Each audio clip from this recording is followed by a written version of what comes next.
Hello दोस्तों, good afternoon, नमः संस्कृताय। आप सभी का एमएस क्लासेस 1 में स्वागत है। दोस्तों, आज हम लेकर उपस्थित हुए हैं मेघदूत पर प्रश्नोत्तरी। जो सामान्य प्रश्नोत्तरी दोस्तों जो परीक्षा दृष्टि से उपयोगी है, उसको लेकर हम उपस्थित हुए। तो आइए हम प्रश्नोत्तरी स्टार्ट करते हैं। इससे पहले दोस्तों हम मेघदूत का सामान्य परिचय, मेघदूत का कालिदास का सामान्य परिचय और जो 1 से 10 श्लोक है मेघदूत का, उसको हम यूट्यूब पर डाल दिए हैं, या फिर आप जाकर प्लेलिस्ट से भी देख सकते हैं। चैनल से प्लेलिस्ट में जाकर भी देख सकते हैं, या यूट्यूब पर सर्च मारेंगे तो मिल जाएगा। ठीक है, तो आइए इसका आज हम प्रश्नोत्तरी करेंगे। आज का हमारा पहला प्रश्न है, मेघदूत के रचयिता हैं। मेघदूत की रचना किसने की थी, या मेघदूत के रचयिता कौन है? तो हमारा आंसर है दोस्तों, मेघदूत के रचयिता है कालिदास। कौन है? कालिदास है। कालिदास है। मेघदूत के रचयिता कौन है? कालिदास है। दूसरा प्रश्न हमारा है, कालिदास द्वारा विरचित खंड काव्य। कालिदास द्वारा जो विरचित रचना है वह खंड काव्य कौन सी है? किस रचना के काव्यों को कालिदास के किस रचना के काव्यों को खंड काव्य कहा जाता है? तो कालिदास की जो विरचित रचना खंड काव्य है उसका नाम है मेघदूत। क्या नाम है? मेघदूत नाम है। मेघदूत नाम है। खंड काव्य जो है कालिदास की रचना कौन सी है खंड काव्य में? तो मेघदूत है। ठीक है, तीसरा प्रश्न लेते हैं। तीसरा प्रश्न हमारा है, कालिदास के कथानक का मूल स्रोत क्या है? कालिदास ने अपना जो कथानक मेघदूत में किया है तो उसका मूल स्रोत क्या है? तो कल्पित कथा है। क्या दोस्तों? कवि कल्पित है। क्या है? जो कवि द्वारा कल्पित है। तो क्या होगा? कवि कल्पित है।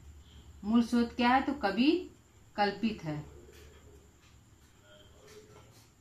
कवि कल्पित है। क्या है? कवि कल्पित हमारा जो है कालिदास का जो कथानक है कवि कल्पित है। ठीक है दोस्तों, क्या है? कवि कल्पित है।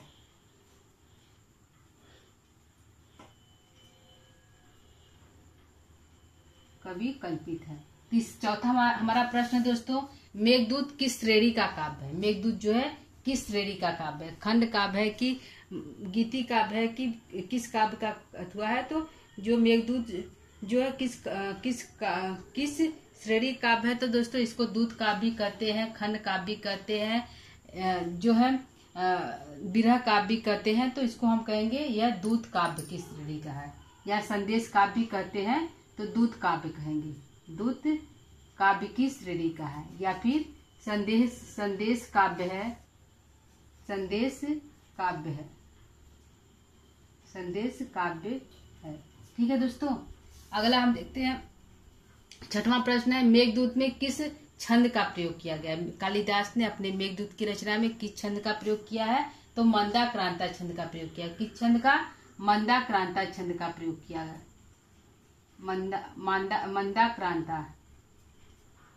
क्रांता छंद का प्रयोग किया गया है। किस छंद का? मंदाक्रांता छंद का प्रयोग किया गया है कालिदास के मेघदूत में। किस छंद का दोस्तों? मंदाक्रांता छंद का प्रयोग किया गया है। ठीक है, अगला देखते हैं। सातवां क्वेश्चन है, संजीवनी नाम की टीका किसने लिखा? जो संजीवनी नाम की टीका जो है मेघदूत पर किस राइटर द्वारा लिखा गया है? तो मल्लीनाथ द्वारा लिखा गया है। किसके द्वारा लिखा गया है? मल्लीनाथ द्वारा लिखा गया है। ठीक है, किसके द्वारा है? मल्लीनाथ द्वारा लिखा गया है। मल्लीनाथ द्वारा लिखा गया है। मल्लीनाथ ने संजीवनी नाम की टीका और किस 2 ग्रंथों पे लिखा है? एक प्रश्न हमारा यहाँ बनेगा दोस्तों, संजीवनी नाम की टीका मल्लीनाथ ने कालिदास के रचना मेघदूत पर लिखा। तो ऐसी और 2 रचना है जिस पर मल्लीनाथ ने संजीवनी नाम की टीका लिखा। तो इनका है, एक है मेघदूत हो गया, और दूसरा है कुमार संभवम और रघुवंशम।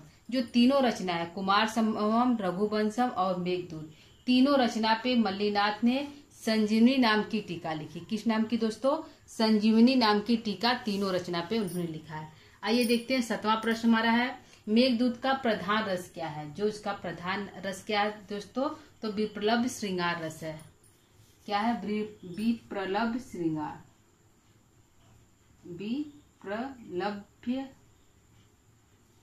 विप्रलभ श्रृंगार।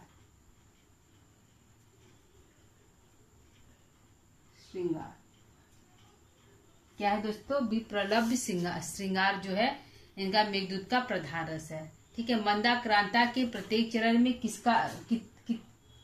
मंदाक्रांता छंद के प्रत्येक चरण में कितने अक्षर हैं, कितने चरण में कितने अक्षर हैं। ठीक है। जो प्रश्न हमारा है कि मंदाक्रांता छंद के प्रत्येक चरण में कितने अक्षर है दोस्तों, तो मंदाक्रांता जो छंद है उसमें कितने वर्ण होते हैं, तो 17 वर्ण होते हैं। कितने वर्ण होते हैं, 17 वर्ण होते हैं। और 4, 6 और 7 पे यति होती है। क्या है, 4, 6 और 7 पे यति होती है। ठीक है। अगला है मेघदूत की कथा वस्तु विभक्त है। मेघदूत की जो कथा वस्तु है वह किस में विभक्त है, तो 2 खंडों में विभक्त है। किसमें, 2 खंड में विभक्त है। 2 खंडों में विभक्त है। खंडों में विभक्त है। किसमें है दोस्तों, 2 खंडों में विभक्त है। अगला है मेघदूत का नायक कौन है। मेघदूत का नायक कौन है दोस्तों, तो मेघदूत का नायक है यक्ष है। क्या है, यक्ष नाम है इसका। जो यक्ष जो नाम है इसका जो है ब्रह्म वैवर्त पुराण में इसको कहा जाता है हेममाली। क्या कहा जाता है, हेममाली नाम से जाना जाता है। हेममाली नाम से जाना जाता है। किसको, यक्ष को ही वैवर्त पुराण में यक्ष को ही हेममाली नाम से जाना जाता है। दूसरा है मेघदूत की नायिका कौन है। मेघदूत की नायिका कौन है, यक्षिणी है। कौन है, यक्षिणी है। यक्षिणी जो है मेघदूत की नायिका है। इसको भी क्या कहा जाता है, विशालाक्षी कहा जाता है। विशालाक्षी कहा जाता है। कहाँ पे, ब्रह्म वैवर्त पुराण में यक्षिणी को विशालाक्षी नाम से जाना जाता है। अगला प्रश्न है मेघदूत में यक्ष शापित है। यक्ष को शाप किसने दिया था मेघदूत में, तो ये मेघदूत में यक्ष को शाप दिया था उसके भर्तृ यानी कुबेर द्वारा। किसके द्वारा दिया गया है, कुबेर द्वारा दिया गया है श्राप। कितने वर्ष का श्राप है, 1 वर्ष का श्राप है। कितने वर्ष का है, 1 वर्ष का श्राप है। ठीक है, 1 वर्ष का श्राप मिला है किसको, यक्ष को। ठीक है दोस्तों, ये हमारा प्रश्न होगा। प्रश्न को फिर से देख लेते हैं एक बार। मेघदूत के रचयिता कौन है, तो कालिदास। कालिदास द्वारा विरचित खंड काव्य है मेघदूत। कालिदास के कथानक का मूल स्रोत है कवि कल्पित है। कवि ने अपने कल्पना पर जो है मेघदूत की रचना की है। मेघदूत किस श्रेणी का काव्य है, तो दूत काव्य इसको कहते हैं। संदेश काव्य भी कहते हैं, खंड काव्य भी कहते हैं, विरह काव्य भी कहते हैं। ठीक है। मेघदूत में किस छंद का प्रयोग किया गया, तो मंदाक्रांता छंद का प्रयोग किया गया है। संजीवनी नाम की टीका किसने लिखा है, तो संजीवनी नाम की टीका जो है मल्लीनाथ द्वारा लिखा गया है। ठीक है। मेघदूत का प्रधान रस क्या है, तो विप्लव श्रृंगार है। मंदाक्रांता छंद के प्रत्येक चरण में कितने अक्षर, तो 17 अक्षर है। 4, 6, 7 पे यति है। ठीक है। अगला प्रश्न है मेघदूत की कथा वस्तु विभक्त है किसमें, तो 2 खंडों में विभक्त है। किसमें विभक्त है दोस्तों, 2 खंडों में विभक्त है मेघदूत की कथा वस्तु। मेघदूत का नायक कौन है दोस्तों, तो यक्ष जो है मेघदूत का नायक है और इसको हेममाली नाम से जाना जाता है। और मेघदूत की नायिका कौन है, तो यक्षिणी नायिका है, इसको विशालाक्षी नाम से जाना जाता है। और मेघदूत में यक्ष शापित है किसके द्वारा, कुबेर द्वारा जो है यक्ष शापित है। दोस्तों अब कुछ प्रश्नों को हम और देखते हैं। इतना प्रश्न हो गया, 12 प्रश्न हो गया है। हम और कुछ प्रश्नों को देखते हैं। ठीक है, तो इसको हम डिलीट कर रहे हैं। कुछ प्रश्नों को हम और लेते हैं।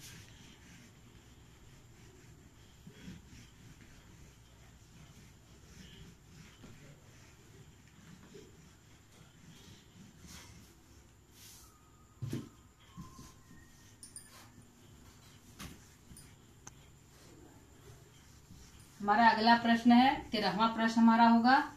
13वां प्रश्न हमारा क्या है दोस्तों, प्रश्न 13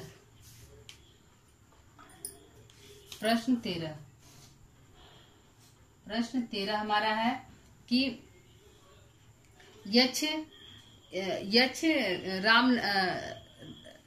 रामगिरी आश्रम में कौन निवास करता है। प्रश्न है रामगिरी आश्रम में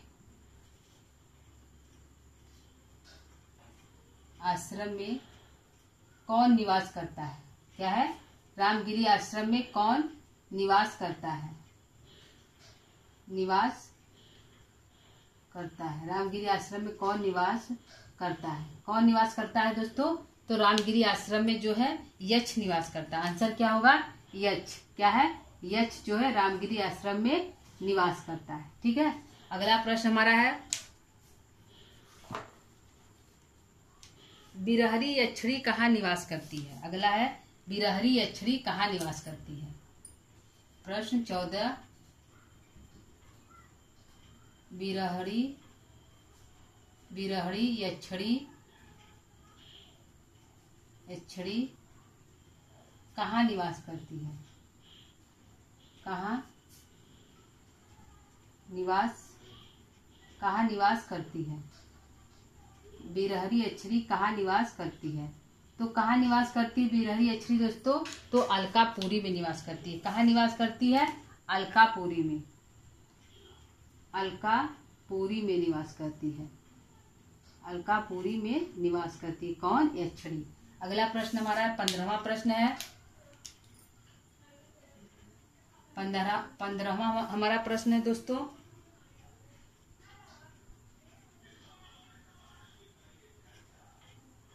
कुंद का पुष्प कैसा था? कुंद का पुष्प का रंग कैसा है? कुंद के पुष्प का रंग कैसा है? कैसा है? तो कुंद के पुष्प का रंग दोस्तों सफेद है। कैसा है? सफेद है। क्या है? कुंद या कुटज के तो सफेद है। कुंद या सफेद जो था, कुंद के पुष्पों का रंग कैसा है? तो सफेद है दोस्तों। कैसा है? सफेद है।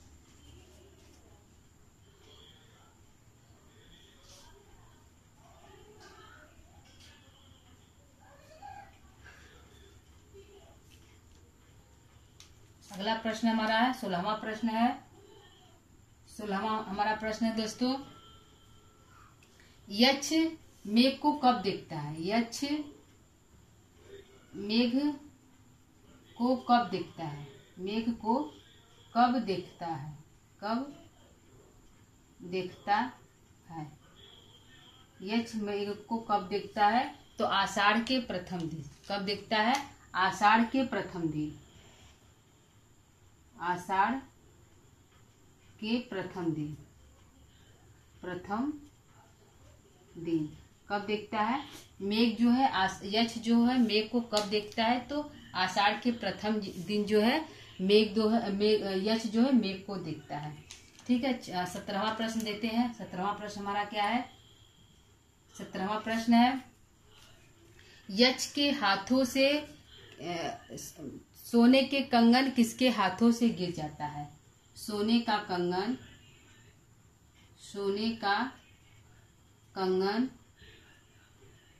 कंगन किसके हाथों से गिर जाता है? किसके हाथों से गिर जाता है? हाथों या कलाई से किसके कलाई से गिर जाता है? कलाई से गिर जाता है। गिर जाता है। किसके कलाई से गिर जाता है? तो यक्ष की कलाई से गिर जाता है। सोने का कंगन किसके कलाई से गिर जाता है? तो यक्ष के कलाई से गिर जाता है। किसके? यक्ष के कलाई से सोने का कंगन गिर जाता है। 18वां प्रश्न है, यक्ष को कितने रामगिरी आश्रम में रहते हुए यक्ष के कितने माह बीत चुके हैं? रामगिरी आश्रम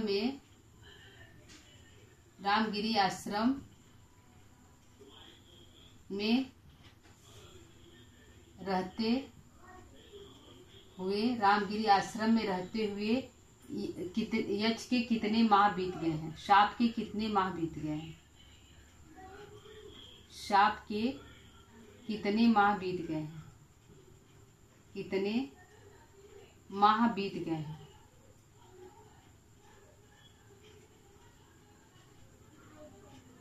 बीत गए हैं। तो कितने माह बीत गए हैं? रामगिरी आश्रम में रहते हुए शाप के कितने माह बीत गए हैं? तो 8 माह बीत गए हैं। कितने माह बीत गए हैं दोस्तों? 8 माह बीत गए हैं। ठीक है, 8 माह जो है यक्ष के बीत गए हैं रामगिरी आश्रम में निवास करते हुए। 19वां प्रश्न देखते हैं। 19वां प्रश्न हमारा है,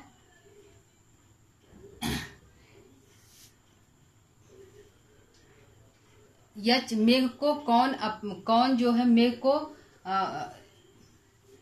कौन दे रास्ते में मेघ को रास्ते में कौन देखेंगी? मेघ को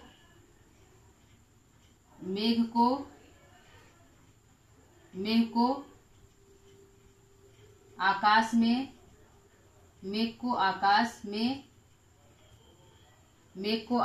में कौन देखेंगी?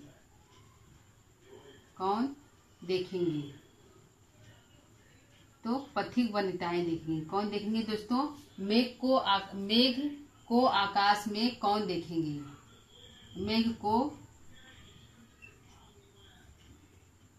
मेघ को आकाश में कौन देखेंगी? तो पथिक वनिताएं देखेंगी। कौन देखेंगी? पथिक वनिताएं देखेंगी। पथिक वनिताएं देखेंगी। ठीक है, पथिक की जो वनिताएं हैं वह मेघ को देखेंगी।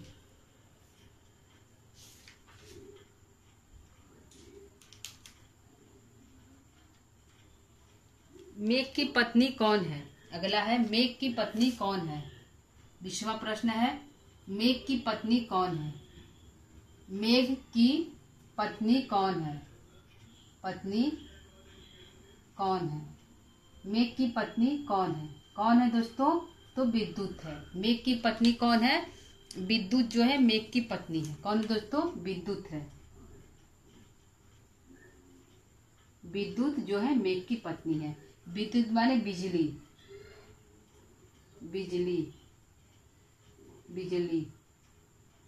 जो बादल के बीचों में जो बिजली निवास करती है उसी को विद्युत करते हैं। वह जो है मेघ की पत्नी है। कौन है? वह जो है मेघ की पत्नी है दोस्तों।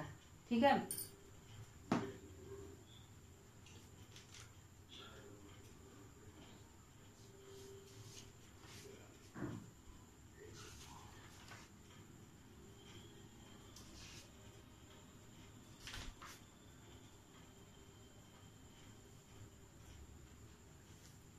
ठीक है। अगला प्रश्न देखते हैं। 21 प्रश्न देखते हैं। 21वां प्रश्न हमारा क्या है? मेघ की पत्नी कौन है? तो विद्युत है। मेघ को आकाश में कौन देखेगी? तो पथिक वनिताएं देखेंगी। ठीक है, और जो है यक्षिणी का घर जो है यक्ष जो है अपने घर का पता क्या बताता है? यक्ष मेघ को अलकापुर जाने के लिए यक्ष मेघ को संदेश ले जाने के लिए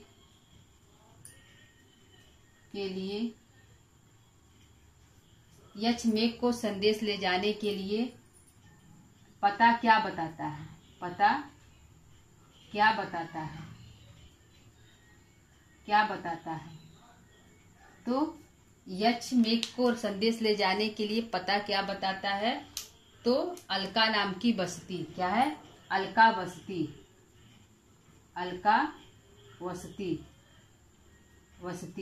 अलका नाम की जो बस्ती है वहां पे ले जाना है। वह यक्ष के राजा कुबेर की नगरी है। यक्षों के राजा कुबेर।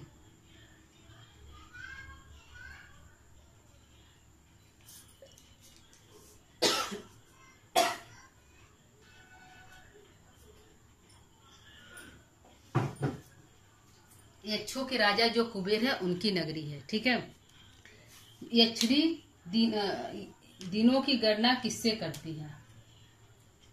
अगला प्रश्न है 22 है, यक्षिणी दिनों की गणना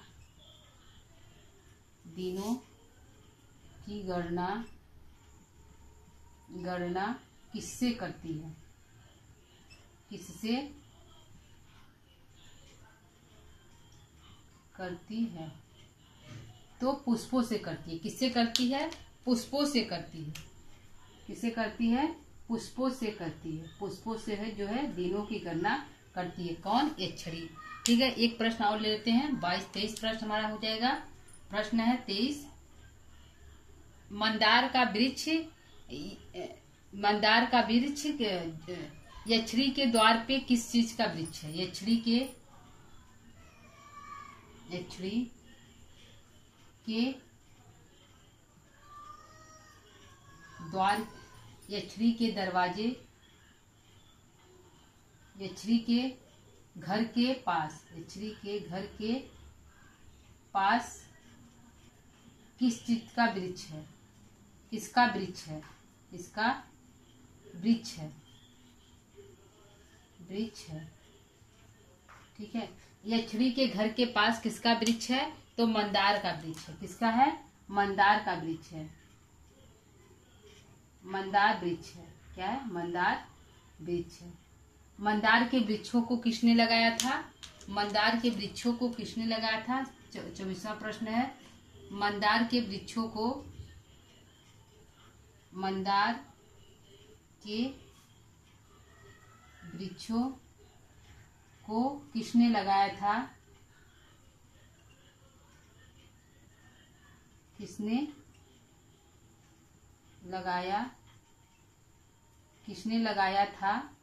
तो आंसर हमारा दोस्तों यक्षिणी ने। किसने लगाया था? यक्षिणी ने लगाया था। मंदार के वृक्ष यक्षिणी ने लगाया था। मंदार के अगला एक प्रश्न हमारा यहाँ बनेगा दोस्तों कि मौखिक देख लेते हैं कि जो है मंदार के वृक्षों को किसने लगाया था? तो यक्षिणी ने लगाया था। मंदार के वृक्षों को यक्षिणी किसके समान समझती है? तो अपने पुत्र के समान समझती है। किसके समान दोस्तों? अपने पुत्र के समान। प्रश्न को एक बार हम फिर से देखते हैं दोस्तों। रामगिरी आश्रम में कौन निवास करता है? तो यक्ष निवास करता है। बिरहरी यक्षिणी कहाँ निवास करती है? तो अलकापुरी में निवास करती है। कुंद के पुष्प का रंग कैसा है? तो सफेद है। यक्ष मेघ को कब देखता है? तो आषाढ़ के प्रथम दिन देखता है। सोने का कंगन किसके कलाई से गिर जाता है? तो यक्ष की कलाई से गिर जाता है। रामगिरी आश्रम में रहते हुए श्राप के कितने माह बीत गए हैं? तो 8 माह बीत गए हैं। मेघ को आकाश में कौन देखेगी? तो पथिक वनिताएं देखेंगी। मेघ की पत्नी कौन है? तो विद्युत है। यक्ष मेघ को संदेश ले जाने के लिए पता क्या बताता है? तो अलका नाम की बस्ती बताता है, जो यक्षों के राजा कुबेर जहाँ निवास करते हैं। यक्षिणी दिनों की गणना किससे करती है? तो पुष्पों से करती है। यक्षिणी के घर के पास किसका वृक्ष है? तो मंदार वृक्ष है। मंदार के वृक्ष को किसने लगाया था? तो यक्षिणी ने लगाया था। ठीक है दोस्तों, तो यह हमारा आज का जो है मेघदूत पर प्रश्नोत्तरी दोस्तों वह संपन्न हुआ। आगे हम नया कुछ किसी टॉपिक पर प्रश्नोत्तरी लेकर उपस्थित होंगे दोस्तों। क्लास को यहीं पर हम समाप्त करेंगे। आप जो है आज का हमारा क्लास आप लोग को कैसा लगा? यदि अच्छा लगा तो कमेंट करिएगा, सब्सक्राइब, लाइक जो भी करना चाहते हैं आप कर सकते हैं। ठीक है दोस्तों, तो क्लास को यहीं पर हम समाप्त करते हैं। तब तक के लिए दोस्तों नमः संस्कृताय।